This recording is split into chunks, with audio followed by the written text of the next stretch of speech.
So, a very warm welcome to all the beautiful aspirants. Hi, this is Shubham and I welcome you once again on the platform of Wisdom Campus. और आज के session में हम बात करने वाले हैं पूरे वीक के सभी इंपॉर्टेंट करंट अफेयर्स के न्यूज़ को, है ना। यानी कि 13 से लेकर 19 अप्रैल तक के जितने भी न्यूज़ हमने डेली सेशन में देखे थे उन्हें हम फटाफट से रिवाइज कर लेते हैं, ठीक है। तो बढ़ते हैं आज की पहली न्यूज़ की तरफ। द वेरी फर्स्ट न्यूज़ आप सभी के सामने है। क्या कह रहा है? Kerala and which state will jointly conduct Nilgiri तहर सेंसस स्टार्टिंग फ्रॉम 24 अप्रैल। तो यहाँ पे देखिए केरला और किस राज्य जो है, कौन सा राज्य साथ में मिलकर 24 अप्रैल से, है ना, नीलगिरी तहर की गणना करेंगे। इनका सेंसस करने की बात की जा रही है। तो याद रखना तेलंगाना और तमिलनाडु, ठीक है। तेलंगाना किसके साथ मिलकर? तो तेलंगाना तमिलनाडु के साथ मिलकर यहाँ पे क्या करने वाली है? नीलगिरी तहर, है ना, नीलगिरी तहर इनका सेंसस करेगी, इनकी पॉपुलेशन का पता लगाने का काम करेगी। अगली न्यूज की तरफ बढ़ते हैं। The very next news is which country tops the medal tally at the ISSF world cup Buenos Aires 2025। तो आईएसएसएफ वर्ल्ड कप भैया, है ना, आईएसएसएफ वर्ल्ड कप जो है भैया, है ना, ये फेज्ड मैनर में खेला जा रहा है, ठीक है। फेज्ड मैनर में इसको कंडक्ट किया जा रहा है। इसका जो ये वाला फेज है वो कहां पे हुआ था? ब्यूनॉस एयर्स में हुआ था। लास्ट वाला कहां पे होगा? दोहा के अंदर। लास्ट वाला कहां पे होगा? दोहा के अंदर। आपसे पूछा है किस कंट्री ने मेडल टैली को टॉप किया है? याद रखना चाइना ने टॉप किया है ना। फिर से कंफर्म करो, ये जो आईएसएसएफ वर्ल्ड ब्यूनॉस एयर्स 2025 है, ठीक है, एक एनुअल इवेंट है। इसे अलग अलग फेजेस में खेला जाता है, ठीक है। ये वाला फेज कहां पे हुआ है? ब्यूनॉस एयर्स के अंदर। लास्ट वाला फेज कहां पे होगा? तो याद रखना लास्ट वाला फेज दोहा के अंदर होगा, ठीक है, दोहा के अंदर होने वाला है। तो यहाँ पे चाइना जो है वो मेडल टैली पे टॉप पे है। टोटल 11 मेडल्स हैं इसके पास, 5 गोल्ड, 3 सिल्वर, 3 ब्रोंज। वहीं इंडिया की बात करूं तो टोटल 8 मेडल्स है, जिसमें 4 गोल्ड शामिल है। याद रहे ब्यूनॉस एयर्स में हो रहा है ये, ठीक है। उसके बाद आप देखोगे लीमा में होगा, म्यूनिक में होगा, है ना, दोहा में होगा। ऐसे फेजेस में कंडक्ट किया जाएगा। How many teams will compete in each of the men's and women's cricket tournament at the 2028 Los Angeles Olympics? है ना, 2028 के अंदर भैया ओलंपिक्स होने वाले हैं, जहां पे क्रिकेट को शामिल कर दिया गया है। क्रिकेट को शामिल कर दिया गया है भैया। याद रहे ये T20 क्रिकेट को शामिल किया गया है इसमें। आपसे पूछा है कि मेंस कैटेगरी में एंड वुमेन्स कैटेगरी में कितने कितने टीम्स पार्टिसिपेट करने वाले हैं? तो 4 टीमें पार्टिसिपेट करेंगी, है ना। क्रिकेट को लगभग 100 साल के बाद, है ना, क्रिकेट जो है लास्ट टाइम 1900 में पेरिस में खेला गया था, है ना, पेरिस ओलंपिक्स में खेला गया था 1900 में। और अब 2028 लॉस एंजलिस ओलंपिक्स में क्रिकेट वापस आ रहा है। याद रहे ये T20 फॉर्मेट में खेला जाएगा। मेंस कैटेगरी में भी एंड वुमेन्स में भी 4 टीमें पार्टिसिपेट करने वाली हैं। अगला न्यूज क्या कह रहा है, ध्यान से देखते हैं। Which African country became the first to sign the International Solar Alliance Country Partnership Framework recently? पूछा है भैया हाल ही में कौन सी अफ्रीकी देश अंतरराष्ट्रीय सौर गठबंधन इंटरनेशनल सोलर अलायंस 2015 फ्रांस और इंडिया का इनिशिएटिव है। मोटिव क्या है? ज्यादा से ज्यादा सोलर एनर्जी को हम लोग अडॉप्ट करें, ठीक है। हेडक्वार्टर कहां पे है? गुरुग्राम, हरियाणा के अंदर। आपसे पूछा है भैया वो कौन सी अफ्रीकन कंट्री है जो साइन कर रही है? तो भैया लिख लेना मॉरिशस, ठीक है। मॉरिशस वो अफ्रीकन कंट्री है जो कि इंटरनेशनल सोलर अलायंस के कंट्री पार्टनरशिप फ्रेमवर्क को साइन कर रही है। कंट्री पार्टनरशिप फ्रेमवर्क को साइन कर रही है ना। इसके अलावा कुछ और कंट्रीज भी देखने को मिलेगी जो कि साइन कर चुकी है, जैसे बांग्लादेश देखने को मिलेगा आपको, है ना, बांग्लादेश देखने को मिलेगा, क्यूबा देखने को मिलेगा, भूटान देखने को मिलेगा। एंड 4th नंबर की कंट्री कौन सी हो जाएगी? मॉरिशस हो जाएगी, ठीक है। Next news, the very next news, which country builds first 3D printed train station in record time? 6 घंटे में भैया एक ट्रेन स्टेशन को भैया, है ना, किसने? जापान ने, ठीक है। तो एक ट्रेन स्टेशन भैया इसको रिकॉर्ड 6 घंटे में बनाया गया है। किसके द्वारा? तो जापान के द्वारा, ठीक है। स्टेशन का नाम हटसुशिमा स्टेशन का नाम क्या होने वाला है भैया, लिख लेना, स्टेशन का नाम होने वाला है हटसुशिमा। हटसुशिमा ये स्टेशन, पहले ये वुडन स्टेशन हुआ करता था, अब इसको 3D स्टेशन में कन्वर्ट किया गया जापान के अंदर। नेक्स्ट न्यूज क्या कह रहा है, how many countries has recently announced to withdraw from Ottawa Convention. Ottawa Convention से भैया कितने देश जो है वो बाहर आ रहे हैं, तो आप देखोगे Estonia, Finland, Latvia, Lithuania and Poland, यानी कि 1 2 3 4 5 5 कंट्रीज जो है वो ओटावा कन्वेंशन से अपना नाम वापस ले रहे हैं। ठीक है, ओटावा कन्वेंशन याद रखना कब साइन हुआ था, तो ओटावा कन्वेंशन 1997 में साइन हुआ था। 1997 में ओटावा कन्वेंशन जो है वो साइन हुआ था। ये एक प्रकार का इंटरनेशनल ट्रीटी है, ये बात याद रखना, एक प्रकार का इंटरनेशनल ट्रीटी होने वाला है, इंटरनेशनल ट्रीटी होने वाला है। ये कन्वेंशन क्या कहता है भैया, ये कन्वेंशन कहता है, ठीक है, माइंस का इस्तेमाल नहीं करना है, माइंस का इस्तेमाल नहीं करना है, ऐसे माइंस जिससे लोगों की जान जाती है वैसे माइंस का इस्तेमाल नहीं करना है। Next news, the very next news क्या कह रहा है, which space agency is preparing to launch its newest space satellite, जिसका नाम है बायोमास। तो बायोमास नाम की एक सैटेलाइट जो है वो किसके द्वारा लॉन्च की जाएगी, यूरोपियन स्पेस एजेंसी के द्वारा। अप्रैल एंड में इसको लॉन्च किया जाएगा, अप्रैल एंड में ये इसको लॉन्च किया जाएगा, किसके द्वारा, यूरोपियन यूनियन की space agency, European space agency, याद रखना।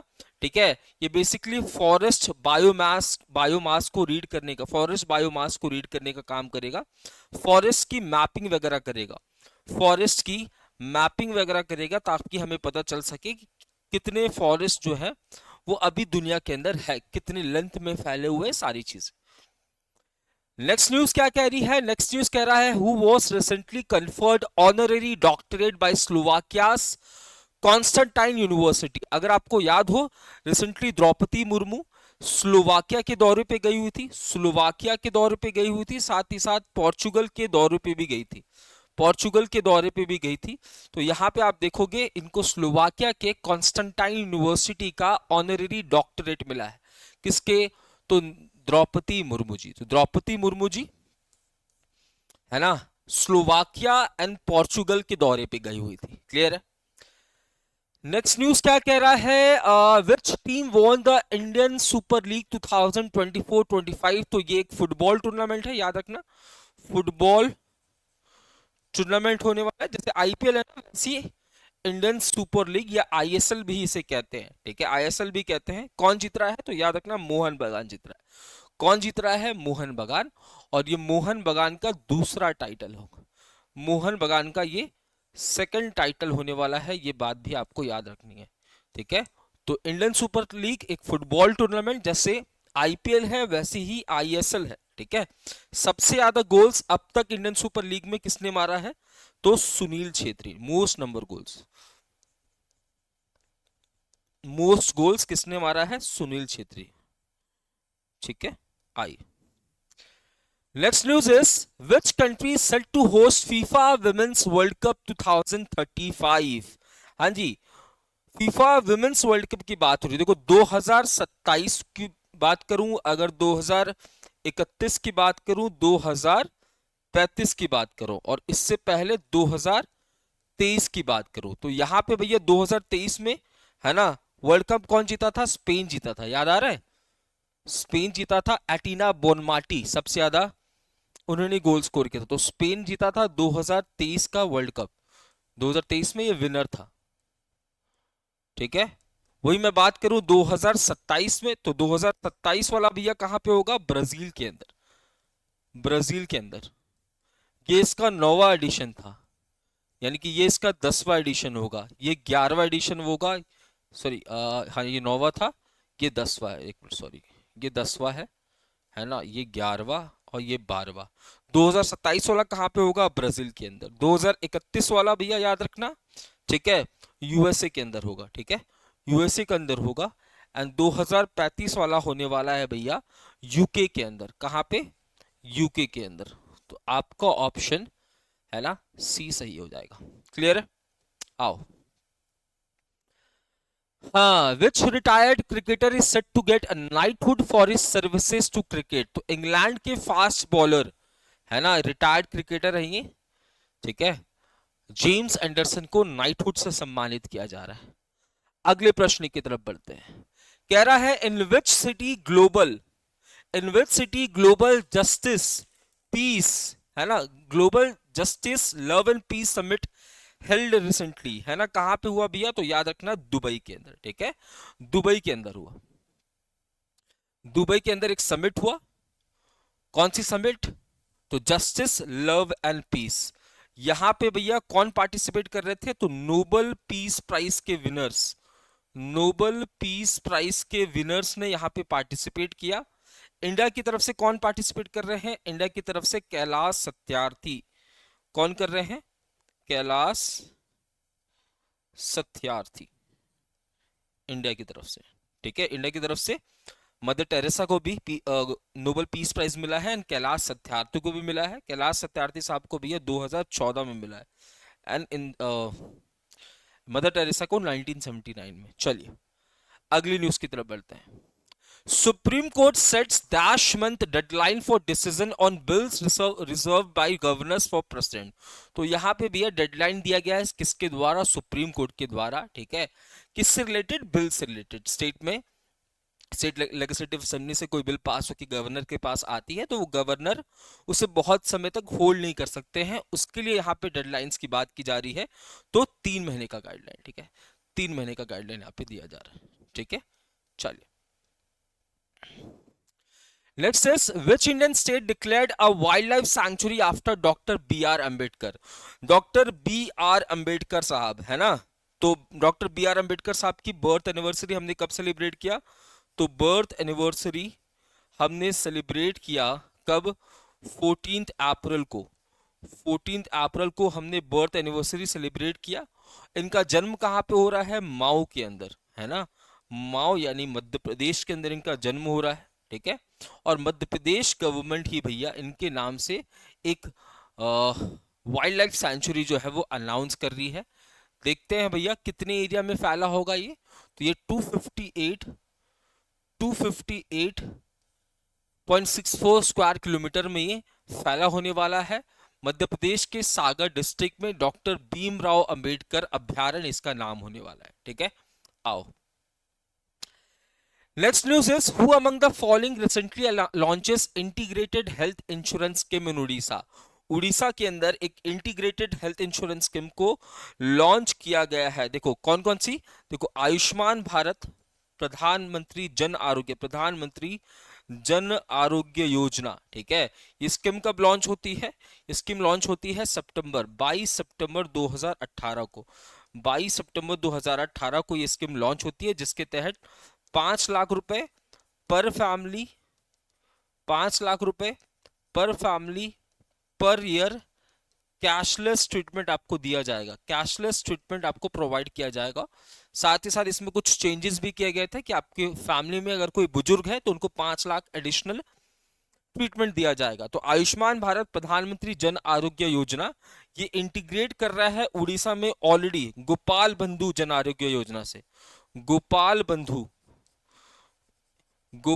बंधु जन आरोग्य योजना, ये योजना चलती है कहां पे, उड़ीसा के अंदर। और अब ये योजना, दोनों योजना मिलकर काम करने वाली है, यानी कि इन दोनों का मर्जर हो गया है, ठीक है। तो इसको लॉन्च कौन कर रहे हैं उड़ीसा में, तो भैया जेपी नड्डा साहब। कौन कर रहे हैं, जेपी नड्डा साहब। क्लियर है बात। आई अगली news. Next news is which country will host the first India Africa naval exercise. India Africa के बीच में नेवल एक्सरसाइज होने वाला है जिसका नाम है एक्मे। पहला एडिशन है इसलिए एग्जाम के लिए इंपॉर्टेंट हो जाता है। तो ये कहां पे हो रहा है, दर इस्लाम तंजानिया में। कहां पे हो रहा है, दर इस्लाम,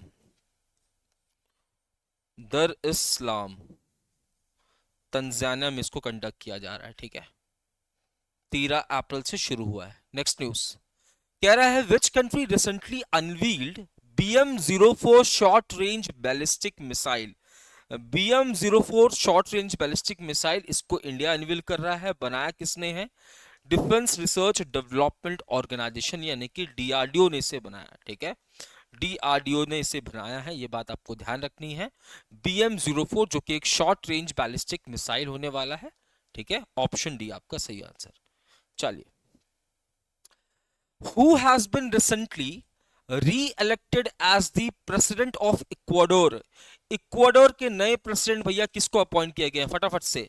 तो इक्वाडोर के नए प्रेसिडेंट डैनियल नोबुआ को अपॉइंट किया गया है, ठीक है, डेनियल नोबुआ को अपॉइंट किया गया है। मौसी नकवी, इनको एसीसी एशियन क्रिकेट काउंसिल में अपॉइंट किया गया है। शिरली बॉचवे, है ना, सेक्रेटरी जनरल कॉमनवेल्थ की, secretary general Commonwealth of Nations की, कॉमनवेल्थ ऑफ नेशंस की, ऑफ नेशंस की सेक्रेटरी जनरल इनको अपॉइंट किया गया, सेक्रेटरी जनरल।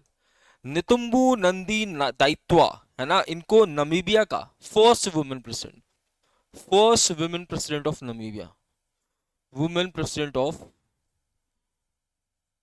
नामीबिया। आइए, नेक्स्ट क्या कह रहा है? Where did USA and Iran hold constructive first round of nuclear talk held recently, ठीक है, तो यहां पे याद रखना 2015 में एक डील साइन होती है, किसके बीच में? यूएसए एंड ईरान के बीच में, जहां पे यूएसए कहता है कि भैया ईरान को आप न्यूक्लियर वेपन नहीं बनाओगे। ये डील चलती है 2018 तक। इसके बाद ईरान जो है वो वॉकआउट कर लेता है, वॉकआउट कर लेता है। अब दोबारा से इसके ऊपर चर्चा चल रही है, जहां पे यूएसए ऑफर कर रहा है ईरान को कि भैया आप न्यूक्लियर वेपन मत बनाइए, इसके बदले हम आपको गारंटी देते हैं कि इजराइल और यूएसए आप पर हमला नहीं करेगा। तो इसका जो पहला फेज है ना, ये ओमान के अंदर हो रहा है, ठीक है। इसकी जो पहले फेज की मीटिंग है वो कहां पे हुई है? ओमान के अंदर, ठीक है, ओमान मस्कट में। Next news, next is what is the name of the mascot recently unveiled for the Khelo India youth games? Khelo India youth games भैया, है ना, खेलो इंडिया यूथ गेम्स कहां हो रहा है? तो खेलो इंडिया यूथ गेम्स इस बार ये हो रहा है बिहार के अंदर, है ना, बिहार के अंदर हो रहा है। याद रहे 4 से 15 मई के बीच में से कंडक्ट किया जाएगा, 4 से 15 मई के बीच में इसे खेला जाएगा। और इसका मैस्कट होने वाला है गज सिम्हा। क्या ना मैस्कट होने वाला है? गज सिम्हा इसका मैस्कट होने वाला है। चलिए, next news is who has been recently appointed as the chairman of ICC men's cricket committee? ICC men's cricket committee के चेयरमैन के, है ना, आईसीसी मेंस क्रिकेट कमिटी के चेयरमैन के रूप में सौरव गांगुली जी को भैया री अपॉइंट किया गया है। याद रखना, ये इनका री अपॉइंटमेंट किया हुआ है, अपॉइंटमेंट हुआ है।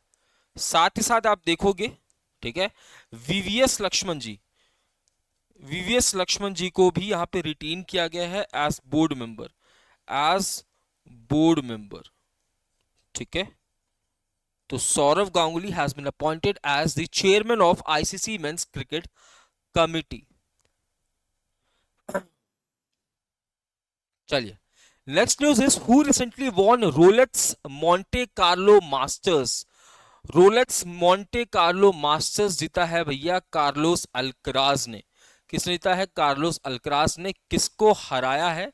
तो यहां पे भैया ये हार रहे हैं, ठीक है, कार्लोस अल्कराज। नोवाक जोकोविच, मोस्ट ग्रैंड स्लैम इन्हीं के नाम पे, मोस्ट ग्रैंड स्लैम जो है वो इन्हीं के नाम पे हैं। कितने? 24, है ना। उसके बाद रफेल नडाल, कितने?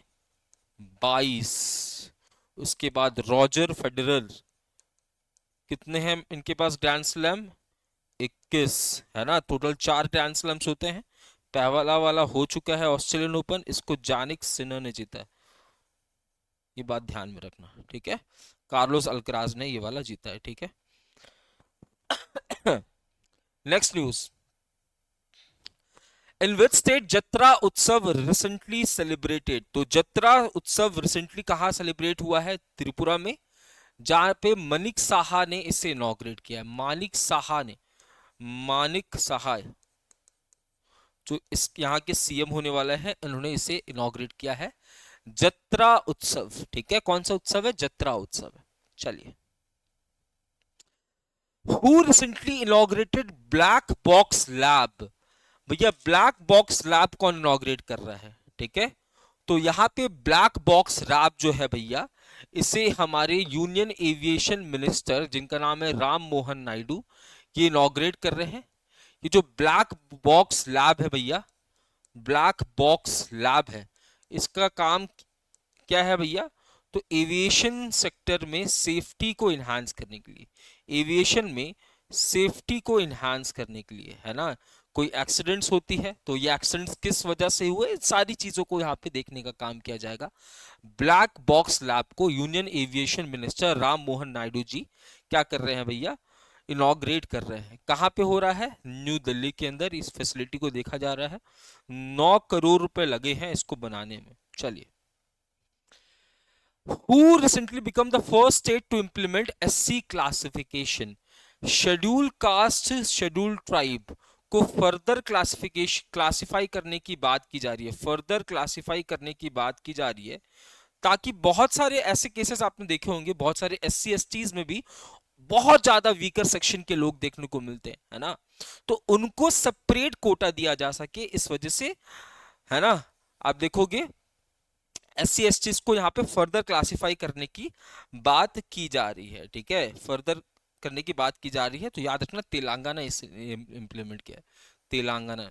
ठीक है, लास्ट ईयर क्या हुआ था? लास्ट ईयर सुप्रीम कोर्ट की एक 7 जजेस की बेंच बैठी थी, 7 जजेस की एक बेंच बैठी थी, जिसको लीड कर रहे थे DY चंद्रचूड़, जो कि हमारे एक्स CGI हैं, चंद्रचूड़ साहब।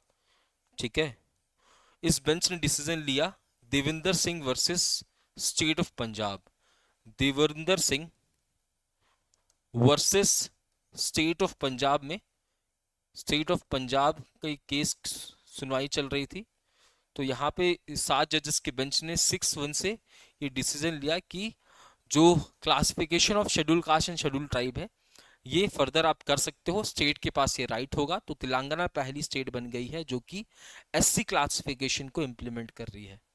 Next news, which edition of joint military exercise Dustlik was recently conducted within India and Uzbekistan? ठीक है, इंडिया और उज्बेकिस्तान के बीच में, याद रखना, 16 से लेकर 28 अप्रैल के बीच में एक एक्सरसाइज हो रहा है जिसका नाम है डस्टलिक। ये इसका कौन सा एडिशन है? 6th एडिशन है। कौन सा एडिशन है? 6th एडिशन है, 6th एडिशन इसका होने वाला है। ठीक है, डस्टलिक एक्सरसाइज इंडिया एंड उज्बेकिस्तान के बीच में, इंडिया और उज्बेकिस्तान के बीच में। Next news, Which country became the 4th nation to develop capability to shoot down fixed wing drones using a laser beam? है ना, तो यहाँ पे ड्रोन्स को लेजर बीम से हमला करके गिराने की कैपेबिलिटी, है ना, ये 4 देशों में है। वो 4 देश कौन कौन सी हैं भैया? USA, China, Russia, India. ठीक है, तो चौथी देश कौन बन गई है? इंडिया बन गई है। अगली न्यूज की तरफ बढ़ते हैं। Who recently lays the foundation stone of 3rd unit of Deenbandhu power plant in Yamunanagar Haryana? तो देखो, दीनबंधु पावर प्लांट है, ठीक है, तो ऑब्वियसली इलेक्ट्रिसिटी जनरेट करेगी, तो इसकी फाउंडेशन स्टोन, है ना, तीसरा यूनिट स्टैब्लिश किया जा रहा है किसके द्वारा? नरेंद्र मोदी जी के द्वारा। तो नरेंद्र मोदी जी ने फाउंडेशन स्टोन रखा है किसका? तो दीनबंधु पावर प्लांट का तीसरा, है ना, ये क्या होने वाला है? तीसरा होने वाला है, तीसरा यूनिट होने वाला है। चलिए, The Project Cheetah Steering Committee has recently approved the translocation of a few cheetah from Kuno National Park to which wildlife sanctuary? तो हमने डिस्कस किया था प्रोजेक्ट चीता के बारे में, प्रोजेक्ट चीता के बारे में हमने बातें डिस्कस की थी, प्रोजेक्ट एलिफेंट, प्रोजेक्ट टाइगर के बारे में बातें की थी, है ना। तो प्रोजेक्ट चीता ये कब लॉन्च हो रहा है? 17 सितंबर 2022 को, जब हम लोग री इंट्रोड्यूस कर रहे हैं चीता को, क्योंकि चीता जो 1950s के बाद समाप्त हो गई थी, जिसके तहत हमने नामीबिया से चीता मंगाए, है ना, और कूनो नेशनल पार्क को इनका पहला घर बनाया, कूनो नेशनल पार्क को चीतों का पहला घर बनाया। अब कुछ चीता को यहाँ पे मध्य प्रदेश के अंदर ये भी है, ये भी है, ठीक है, यहाँ पे आपको गांधी सांगर वाइल्ड लाइफ सेंचुरी देखने को मिलेगा, तो यहाँ पे शिफ्ट किया जा रहा है कुछ चीता को। ठीक है, तो Gandhi Sagar wild life sanctuary जो कि मध्य प्रदेश में ही सिचुएटेड है, इसे दूसरा घर बनाया जा रहा है किसका? चीतों का। Next news, Which state is said to become country's first digitally literate state? Digital literate state, है ना, ये कौन सी बन रही है भैया? केरला, है ना, भारत की पहली डिजिटली लिटरेट स्टेट कौन सी होने वाली है? तो केरला होने वाली है। बात याद ध्यान में रखना, ठीक है। कुछ समय पहले की बात है ना। केरला जो है भारत की पहली फुली ई गवर्न स्टेट भी है, फुली ई गवर्न स्टेट भी है, ये बात भी आपको याद रखना है। पहली स्टेट है ना, केरला भारत की पहली स्टेट है जो कि फुली डिजिटल बैंकिंग स्टेट है। यानी कि यहाँ पे जो रहने वाले लोग हैं वो डिजिटल बैंकिंग का इस्तेमाल काफी ज्यादा कर रहे हैं, और अब ये बनने वाली है फुली डिजिटल लिटरेट स्टेट, ठीक है। जिसके लिए यहाँ पे आप देखोगे लोगों को ट्रेनिंग वगैरह प्रोवाइड की गई है। Startup QNU labs launches world's first unique platform जिसका नाम है Q shield, empowering enterprise to protect critical infrastructure. It belongs to which country? तो दुनिया का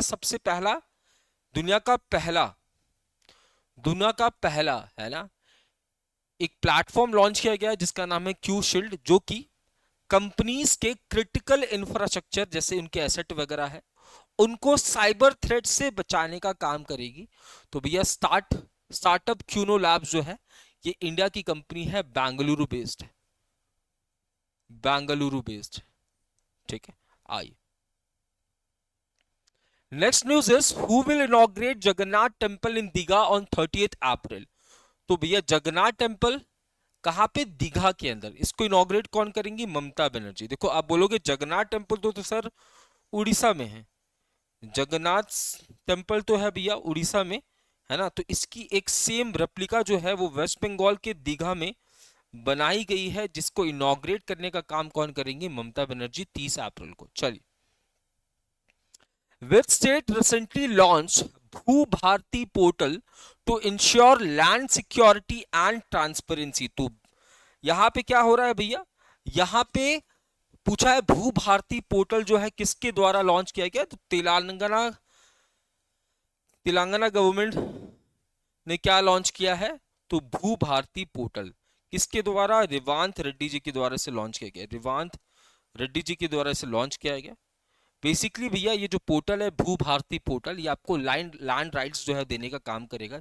जैसे हमारे पास एक स्कीम है ना, स्वामित्व स्कीम के अंदर आपको अगर याद हो प्रधानमंत्री मोदी जी जो है वो क्या दे रहे थे? प्रॉपर्टी कार्ड्स डिस्ट्रीब्यूट कर रहे थे, यानी कि जिसकी प्रॉपर्टी है उसके पास उस प्रॉपर्टी का प्रॉपर्टी कार्ड होगा, ठीक है। तो लैंड डिस्प्यूट्स वगैरह को कम करने का मेन मकसद है। सिमिलर चीज यहाँ पे इनिशिएट किया जा रहा है। How many countries has recently agreed on world's first global carbon tax on shipping industry in London? तो यहाँ पे भैया कहा जा रहा है कि 63 कंट्रीज ने साइन कर दिया है। क्या? देखो ये 63 कंट्रीज कह रही हैं कि भैया देखो जो शिपिंग इंडस्ट्री है ना, जो शिपिंग इंडस्ट्री है ये काफी ज्यादा ग्रीन हाउस गैसेज एमिट करता है, काफी सारे ग्रीन हाउस गैसेस एमिट करता है, ठीक है। अगर ग्रीन हाउस गैसेस 100 है तो उसका 3% तो भैया शिपिंग इंडस्ट्री एमिट करता है। तो उन्होंने बोला कि आने वाले समय में 2028 के बाद, है ना, या तो आप टैक्स देंगे, ठीक है, उस टैक्स का इस्तेमाल किया जाएगा ग्रीन हाउस गैसेस को काउंटर बैलेंस करने के लिए, और या तो आप क्या करेंगे? ग्रीन फ्यूल का इस्तेमाल करें, ग्रीन फ्यूल का इस्तेमाल करें, है ना, ऐसी फ्यूल जो कि ग्रीन हाउस गैसेस या carbon dioxide and all emit नहीं करता है। तो 63 देश ने यहाँ पे इसको साइन किया है जिसमें इंडिया शामिल है, याद रखना। Who recently wins free style chess grand slam 2025 title? तो free style grand slam 25 title भैया कौन जीत रहा है? तो मैग्नस कार्लसन जीत रहे हैं। कौन जीत रहे हैं? मैग्नस कार्लसन, ठीक है, मैग्नस कार्लसन।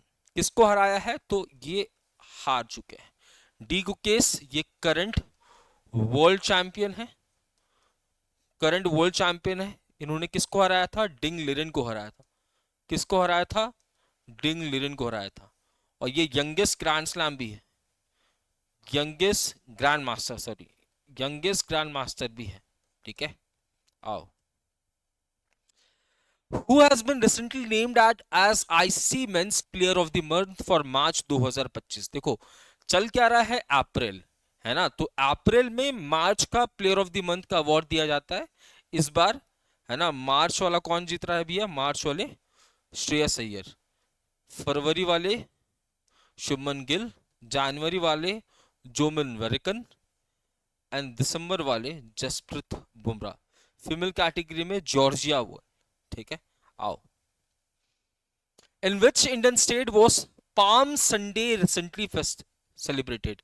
पाम संडे का सेलिब्रेशन जो है ना, ये किया जाता है, माना ये जाता है कि इसी समय पे जीसस क्राइस्ट, इसी समय जीसस क्राइस्ट जो है, जीसस क्राइस्ट है ना, जेरूसलम में कदम रख रहे हैं। जेरूसलम, जेरूसलम में कदम रखा था, ठीक है। तो यहाँ पे पाम ट्री, पाम के जो पत्ते हैं, पाम ट्री के जो पत्ते हैं, उसको ऐसे वेव किया जाता है, ठीक है, और इसका सेलिब्रेशन किया जाता है। चलिए, which bank installs countries first ATM on train. तो भैया भारत की पहली एटीएम ऑन ट्रेन, इसे इंस्टॉल कौन कर रही है? बैंक ऑफ महाराष्ट्र, ठीक है। इनिशिएटिव किसका है? रेलवे मिनिस्ट्री का। इनिशिएटिव किसका है? मिनिस्ट्री ऑफ रेलवे का इनिशिएटिव है। और इसकी तरफ से यहां पे आप देखोगे इंस्टॉल करने का काम कौन कर रही है? बैंक ऑफ महाराष्ट्र, ठीक है। बैंक ऑफ महाराष्ट्र इंस्टॉल करने का काम कर रही है, ठीक है। आइए, next is Indian export registered a growth of how much percent during financial year 24-25। Financial year 24-25 में हमारी जो एक्सपोर्ट है, एक्सपोर्ट मतलब माल को बेचना, एक्सपोर्ट मतलब माल बेचना, इंपोर्ट मतलब माल को खरीदना, माल को खरीदना, बाय करना। तो एक्सपोर्ट कितने परसेंट से बढ़ा है? तो आप देखोगे एक्सपोर्ट लास्ट ईयर के कंपैरिजन में 5.5% से बढ़ा है, ठीक है। 5.5% से बढ़ा है। कितना पहुंच गया? तो आप देखोगे 820.93 बिलियन। एक्सपोर्ट कितना है? एक्सपोर्ट है भैया 820.93 बिलियन। हमारा क्या है? एक्सपोर्ट है फाइनेंशियल ईयर 24-25 में, ठीक है। फाइनेंशियल ईयर 24-25 में इंपोर्ट, एक्सपोर्ट इतना है, ठीक है। और इंपोर्ट कितना है बच्चा? हमने माल खरीदा कितना है? तो हमने 915.19 का माल खरीदा है, 915.19 बिलियन का माल खरीदा है, ठीक है। तो आप देखोगे हमने माल ज्यादा का खरीदा है, बेचा कम है, तो इसको हम लोग ट्रेड डेफिसिट कहते हैं, ट्रेड डेफिसिट कहते हैं। आइए, Which is the busiest airport in the world according to Airport Council International World Report? Airport Council International World Report के अकॉर्डिंग दुनिया की सबसे बिजिएस्ट एयरपोर्ट कौन सी है? तो यहाँ पे अटलांटा इंटरनेशनल एयरपोर्ट। और 9th पोजीशन पे आपको Indira Gandhi airport, Indira Gandhi international airport देखने को मिलेगा, न्यू दिल्ली वाली, ठीक है। आइए, which state tops India justice report 2025? तो इसके 4 पिलर्स होते हैं इंडिया जस्टिस रिपोर्ट के, ठीक है। पहला पिलर पुलिस, उसके बाद जुडिशरी, उसके बाद लीगल एड, लीगल एड, और उसके बाद प्रिजन, ठीक है। तो वो कौन सी स्टेट है जो कि इन फैक्टर्स पे अच्छा बेहतरीन काम कर रही है? तो कर्नाटका, याद रखना, कर्नाटका, ठीक है। एंड स्मॉल स्टेट्स में टॉप किसने किया है? स्मॉल स्टेट्स में टॉप किसने किया है? तो स्मॉल स्टेट्स में सिक्किम ने टॉप किया है। चलिए, who has been recently appointed as a chairperson of Indian weightlifting federation? Indian weightlifting federation के एथलेटिक्स कमीशन के चेयरपर्सन किसे अपॉइंट किया गया है? मीराबाई चानू, है ना। इंडियन वेटलिफ्टिंग फेडरेशन के एथलेटिक्स कमीशन के चेयरपर्सन के रूप में मीराबाई चानू जी को अपॉइंट किया जा रहा है। क्लियर है? मीराबाई चानू जी को अपॉइंट किया जा रहा है, ये बात आपको ध्यान में रखनी है, ठीक है। आइए, टोक्यो 2020 में, है ना, टोक्यो 2020 में, टोक्यो 2020 ओलंपिक्स में, है ना, सिल्वर मेडल जीता था इन्होंने, सिल्वर मेडल जीता था, ठीक है। चलो, पूछा है who has been appointed as a chairperson of the committee form by the Tamil Nadu government to review centre state relation, है ना। तो Tamil Nadu and centre, Tamil Nadu government and central government के बीच में काफी समय से आपको विवाद जो है वो देखने को मिलेगा। विवाद इसलिए है ना, क्योंकि तमिलनाडु गवर्नमेंट ये आरोप लगाती है कि सेंट्रल गवर्नमेंट उनको ऑटोनॉमी प्रोवाइड नहीं कर रही है, ठीक है। साथ ही साथ कुछ पॉलिसीज हैं, जैसे एजुकेशन पॉलिसी हो गई, है ना। तो इसको लेकर भी तमिलनाडु गवर्नमेंट जो है वो सेंट्रल गवर्नमेंट से नाराज है। तो यहाँ पे एक कमिटी को फॉर्म किया गया है, जिस कमिटी को लीड कर रहे हैं कौन भैया, तो याद रखना जस्टिस कोरियन जोसेफ, है ना, जो कि यहाँ पे सजेशंस वगैरह देने का काम करेंगे। चलिए, who has been recently appointed as a chairman of 23rd law commission. 22nd law commission की बात करूं तो ऋतुराज अवस्थी साहब, ऋतुराज अवस्थी साहब, ऋतुराज अवस्थी, है ना, ये 22nd लॉ कमीशन के क्या होने वाले हैं, चेयरपर्सन होने वाले हैं। एंड जस्टिस दिनेश महेश्वरी, इनको अपॉइंट किया गया है as chairman of 23rd law commission. Law commission, ठीक है, लॉ कमीशन ये सेंट्रल गवर्नमेंट के द्वारा फॉर्म किया जाएगा और ये क्या करती है, लीगल मैटर्स में सेंट्रल गवर्नमेंट को सजेस्ट करने का काम करती है। इस बार यूनिफॉर्म सिविल कोड के ऊपर ज्यादा फोकस किया जा रहा है, ठीक है। Next is supreme court sets डैशमेंट deadline for trial in child trafficking cases. अगर कोई चाइल्ड ट्रैफिकिंग का केस है तो 6 मंथ के अंदर ट्रायल पूरे हो जानी चाहिए एंड मुजरिम को सजा हो जानी चाहिए, ये कहना है सुप्रीम कोर्ट का, ठीक है। Next is who recently inaugurated Amravati airport. तो अमरावती एयरपोर्ट जो है भैया, ये देवेंद्र फडणवीस ने इनॉग्रेट किया, ठीक है। साथ ही साथ आप देखोगे एक ट्रेनिंग इंस्टीट्यूट को भी यहाँ पे स्टैब्लिश किया गया है, ट्रेनिंग इंस्टीट्यूट को भी यहाँ पे स्टैब्लिश किया गया है, जो कि पायलट्स को ट्रेनिंग प्रोवाइड करेगी, पायलट्स को ट्रेनिंग प्रोवाइड करेगी। एक साल में लगभग 180 पायलट्स को यहाँ पे ट्रेन किया जाएगा, 180 पायलट्स को यहाँ पे ट्रेन किया जाएगा, ठीक है। विच स्टेट यूटील ने लॉन्च किया है ई सेहत एप्लीकेशन फॉर हेल्थ केयर। इनमें से वो कौन सी स्टेट है जिसने ई सेहत एप्लीकेशन को लॉन्च किया है? हाँ जी भैया, ई सेहत एप्लीकेशन को लॉन्च किसने किया है? जम्मू एंड कश्मीर ने, ठीक है, जम्मू एंड कश्मीर ने। ये जो ई सेहत एप्लीकेशन है, इसमें आप देखोगे डॉक्टर्स भी शामिल होंगे, है ना, मेडिकल फील्ड वाले जो काम करने वाले वो भी शामिल होंगे एंड यहाँ पे कस्टमर्स भी होंगे, सिटीजन्स भी होंगे बेसिक, ठीक है। तो ये था हमारा आज का सेशन, जिसमें हमने, ठीक है, जिसमें हमने किस तारीख से लेकर, तो 13 से लेकर, जिसमें हमने 13 से लेकर 19 अप्रैल में जितने भी न्यूज हमने मॉर्निंग सुबह 8 वाले सेशन में डिस्कस किए थे, उनको फटाफट से रिवाइज करने का काम किया है, क्योंकि डेप्थ में हम ऑलरेडी क्लास के डेली क्लास में देखते हैं, तो इसमें हमने सिर्फ रिवाइज करने का काम किया है। तो यहां तक आज के सेशन को रखते हैं, मिलते हैं कल सुबह 8 बजे, तब तक के लिए मैं शुभम सिंह विदा लेता हूं। जय हिंद, जय भारत।